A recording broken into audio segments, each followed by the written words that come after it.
Hey everybody, I don't know if you saw this the other day, but I posted the cover that I made for my Evolution, which is my Serger by Baby Lock.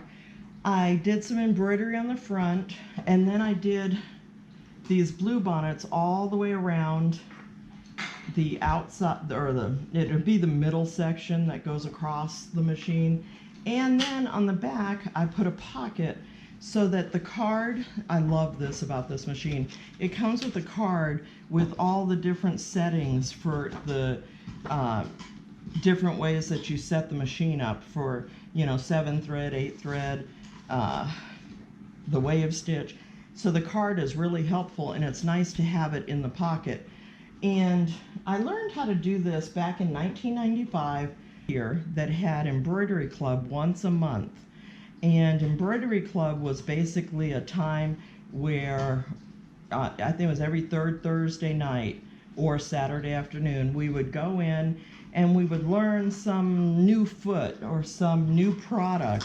And basically it was a good way for the dealer to sell products. And one of the products that she brought in was this fabric. At the time it was like ooh and ah. It was one-sided quilted fabric, and at that time in life I don't think any of us had seen the quilted fabric because we only had that store as far as material went, besides Hancock's and Joann's.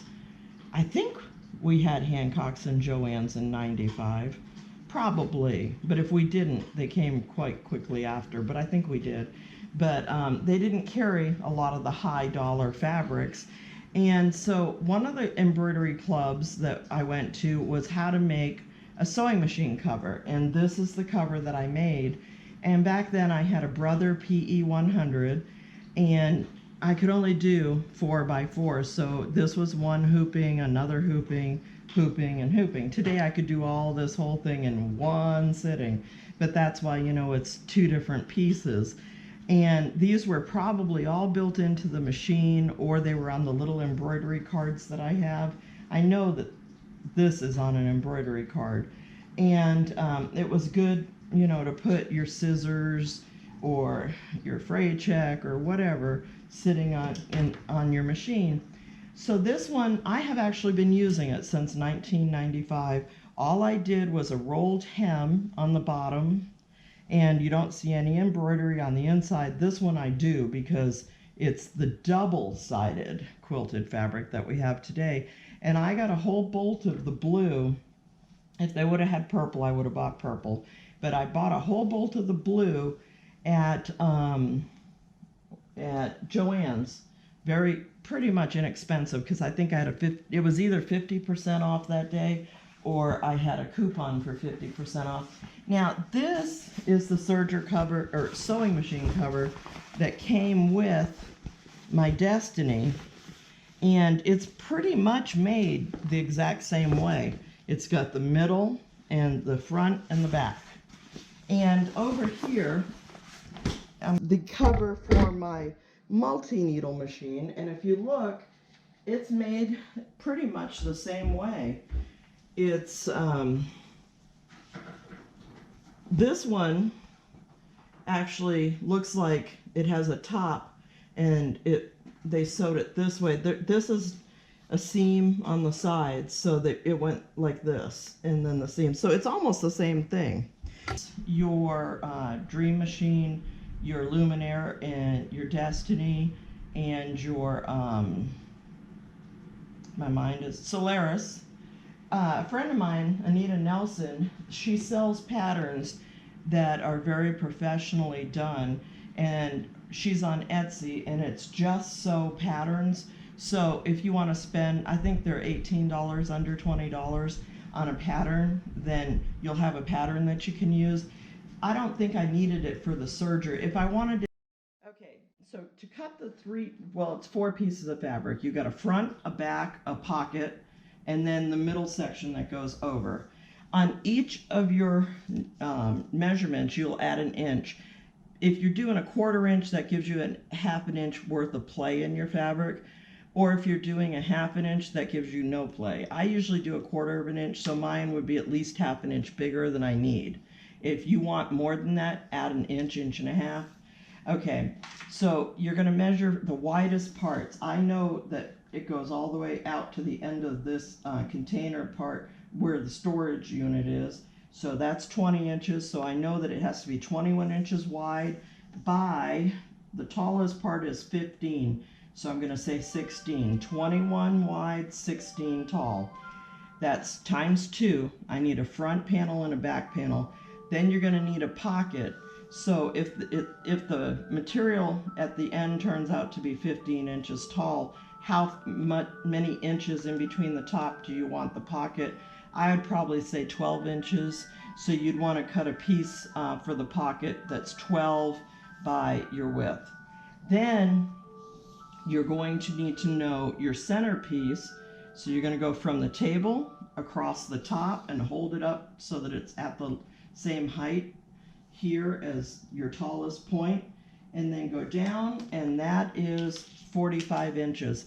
I don't really add anything to the bottom for a hem. If you're going to put a hem on, add hem. So I would add the inch to the width of it, and the width for that center section needs to be from the farthest back here to the front, which is 18 inches. So it'd be 19 inches wide by 45 inches. Okay?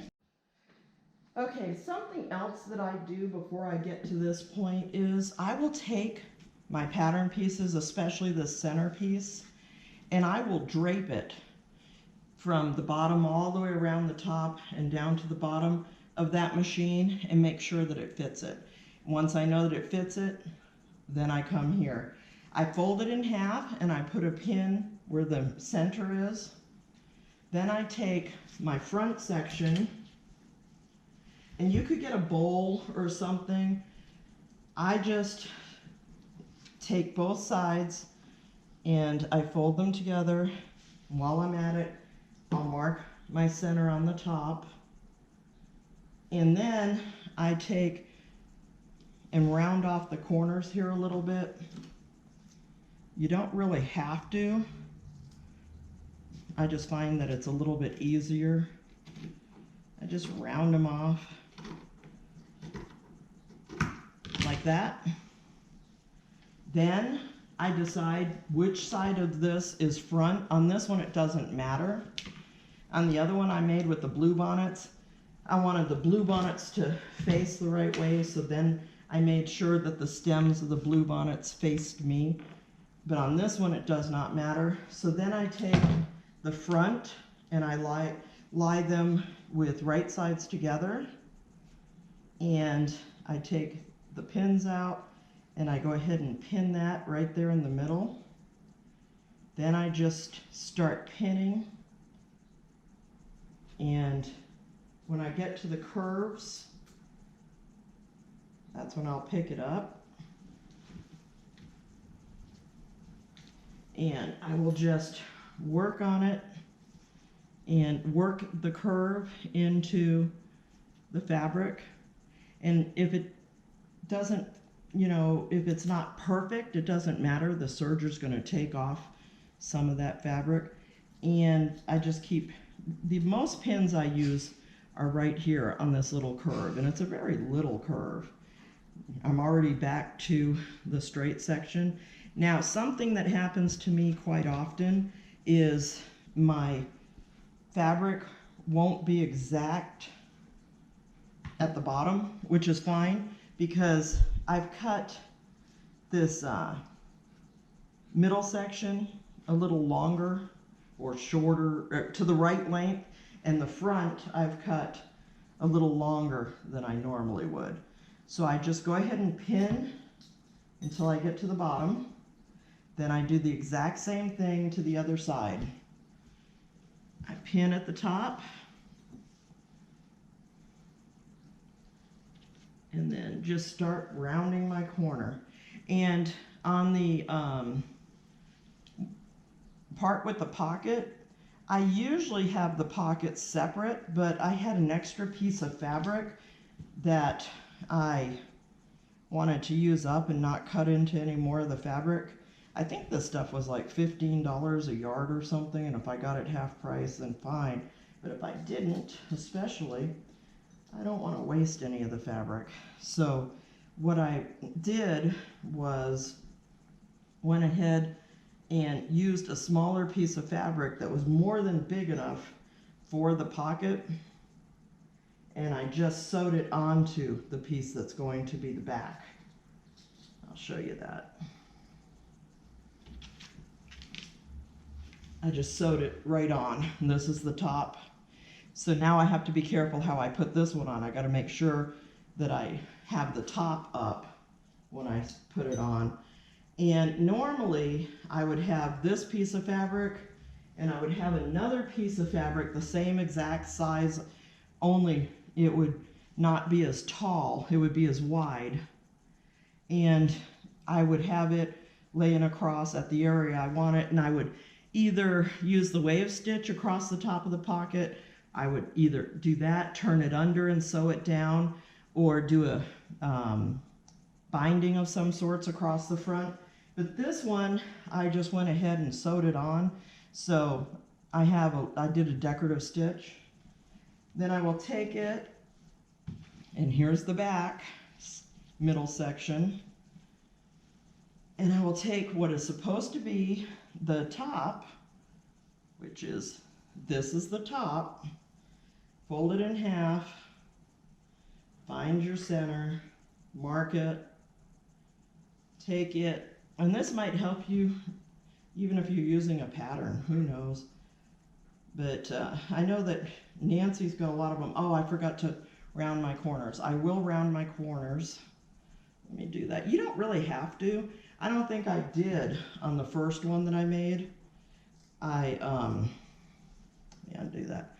I don't think I rounded the corners on the very first one that I made because it looks like they were square when I sewed, but I don't know. To me, it gives it a little bit of a look. I know where my center is because I still have a line on it from marking my fabric. And I have a line on this one too, so I can just line up those soap lines that I showed you in one of the last videos I did. And just make sure that your fabric is facing the right way. You don't have to pin these at the same time. You can do the front, then stop and pin the back, but I just did both when I was sewing it. First thing I do is I sew this on with my sewing machine, and then I serge it. Now, if you just want to serge it, just serge it. It's just the same, really. It's not that much different. Okay. All right, I'm gonna go ahead and finish doing this, and then I'll be at the sewing machine next. Okay, so now I'm going to start with the front. And as I said, my middle section is a tad bit longer than the back section, or than the front and back section. Let me see if I can get this not to hit the camera. And the reason for that is I cut it longer because I can always make it shorter, but it's harder to add stuff to it. Alrighty, so here I'm just using a quarter. If I go right along the edge of my foot, it's pretty much a 1/4 inch. I can do a 1/4 inch, 1/2 inch. I know that this is more than big enough. It doesn't matter either way that I do it. And after I sew it, I'm going to take it over to the serger and just serge it. And I just don't like running pins and stuff at my serger. That's why I'm not just doing it at my serger. So those of you that enjoy that, go right ahead. I don't. And if you have to tuck in a little fabric for these rounded corners, it's not a big deal. Just tuck a little bit. Now, if you make this and it's way too big, once you've got it sewn together to this point, just put it over your serger and see how it fits. And if it fits like it's an inch too large, just serge off another 1/2 inch on each side. You want to do it for each side, because if you do it for just one side, then nothing's going to be centered for your embroidery and stuff. unless you like that, you know, where your embroidery is off kilter. Okay.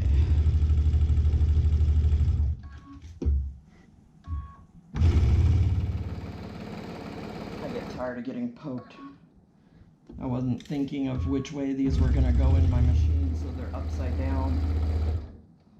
So I tend to get poked as I'm getting to them. Alrighty.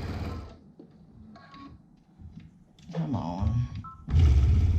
Now, the other thing is when I'm doing the back side of this, and I have that pocket, where the pocket is, you want to add a little bit extra reinforcement. So I'll use the back stitch a little bit where the pocket is, because that book, taking the book in and out. Okay, so this side, we just do the same thing all the way around. Let me get this done and I'll come back and we will get to the serger. Okay, so now we're just serging around the edges. I've already done the first side, and I'm cutting off part of what I've already sewn, but not much more than just the seam. All I am doing is wanting to make my edges a little nicer without the white batting showing through. And I just take my time, constantly moving the fabric, making sure that it's not going up under the needle, especially around the corners. You don't want that going under your needle. I probably could have changed the width on my stitch length a little bit, but I'm not even going to worry about it. It's already been sewn. This is not going to be worn. It's not going to be a high wear issue. Probably won't get taken off the serger very often. I don't use my sergers that often. That's why it took me forever to buy an Ovation. I had my Evolution.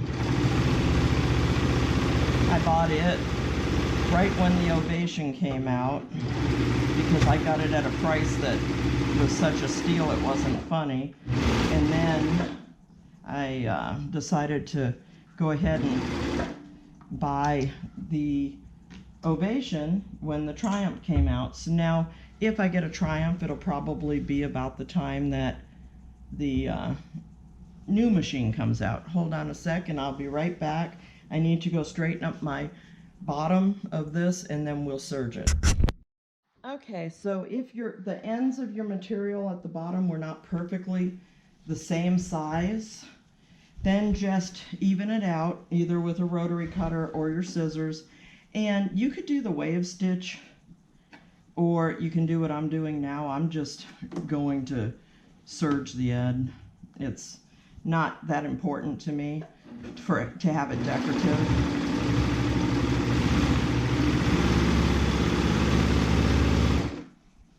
Let me finish this, then we'll see what we do. Okay, so here we have, turned right side out, we have our serger cover, and we have our floral decoration on the top, and on the back we have our pocket. And remember, if you have material that is the same size of the bag, the cover, instead of putting a decorative stitch all the way around, you just enclose it in the seam, put a stitch around the top, or do a binding or something. Now we just put this on my little serger here, and she's all going to be covered up for dust. This is why I like it to be a little bigger than it should be, is because I don't have to stand up to do it. I can sit right here and put my cover on. Then I have my stitch guide, threading guide right here. She goes in the pocket now, and that's it. And if you don't like if you're like me, and I've done this many times on stuff like this, if you don't like the size, if it's a little bit too large, like this is probably, I could probably take 2 inches off of this easily.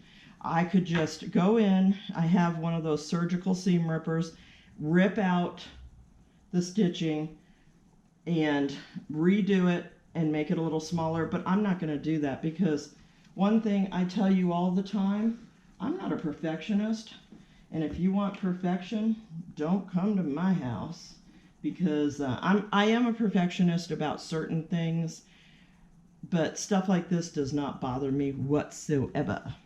And this is probably a little too long. I will fix that, maybe. This house, oh, it needs pulled over on this side. That's why.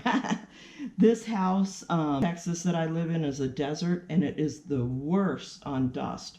So I want all my machines covered. And I think this is so cute. My sewing ovation. I love this.